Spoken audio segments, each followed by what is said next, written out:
જામનગરમાં ભવ્ય અશ્વમેઘ મહાયજ્ઞ મહોત્સવ યોજાવા જઈ રહ્યો છે, જેને લઈ વિધમસ ફાઉન્ડેશન તરફથી એક પત્રકાર પરિષદનું આયોજન કરવામાં આવ્યું હતું, જેમાં મોટી સંખ્યામાં પત્રકાર મિત્રો ઉપસ્થિત રહ્યા હતા.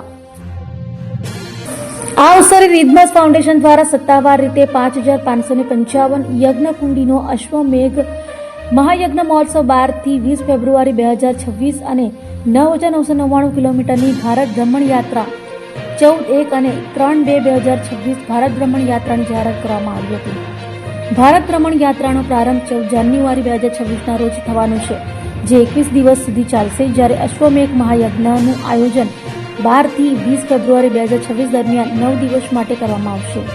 કાર્યક્રમની વિગતવાર માહિતી વિધમસ ફાઉન્ડેશનના નિયામકો રામ પઢિયાર, રાજ કારેણા, રણજીત તામ્યાણે, કૃષ્ણાબેન આહિર, લક્ષ્મણ આહિર અને અરવિંદ ગોરપાટ દ્વારા આપવામાં આવી હતી.